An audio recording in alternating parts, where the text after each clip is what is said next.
We had heard last week from Treasury Secretary Mnuchin saying that another shutdown was out of the question. But given that state governors are the one with the authority to shut down their states, could we be headed in that direction if we continue to see the second wave?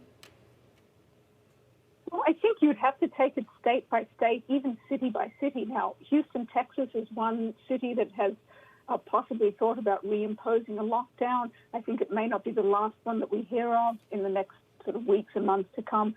I mean, in places like New York and New Jersey, they've really crushed the coronavirus curve. They shut down their economies very tightly. They've taken their cases down to quite a low level. But if you look at Texas, Florida, Arizona, Tennessee, in all there's over 20 states where coronavirus cases are on the rise again or sort of really hitting new peaks for the first time. So Mnuchin is probably right, no national move on this, but state by state, I think you've got to watch it very carefully because there are definitely some troubling trends as well as some positive trends from the coronavirus situation. So what are we hearing then, given that we are seeing these escalating cases in, 22 states, right? What's been the messaging from White House officials? You know, President Trump and his closest aides have really seemed to have moved on from worrying about coronavirus. We know that the task force, the White House task force headed up by Vice President Pence, has been pretty much mothballed. This morning we heard from Larry Kudlow, President Trump's economic advisor, and he was pretty bullish on the economy. I mean, he typically is bullish, but he talked about a very, very strong third and fourth quarter, and even things like saying 80% of small businesses are back running again, and that he has said in the last few days, within a month or two, almost every business will be back. It's hard to prove that at this point, and his bullish viewpoint contrasts really with the Fed Chairman Jerome Powell.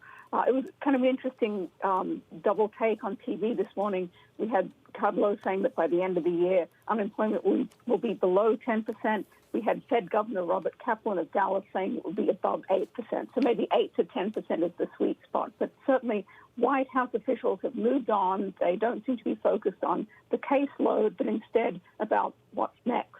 When it comes to the economy, though, Ross, we really have to read between the lines, right? Because when it comes to unemployment among Black Americans, this is really at the highest level in more than a decade and really topping that for white Americans. So really what we've seen since President Trump got elected, that Trump bump hasn't really benefited most Americans. No, that's true. There was a very interesting survey out this morning that basically a majority of Americans say they haven't benefited financially, excuse me, from President Trump's term. And, you know, if you just look at an indicator like the stock market, if you look at, you know, the unemployment rate, how it had fallen significantly coming into the coronavirus pandemic, maybe you would expect to see better numbers there. But it really points to the fact that gains in the economy for years and decades in the U.S. have been sort of on an unequal footing, that the wealth has been concentrated in certain segments and that others have just missed out.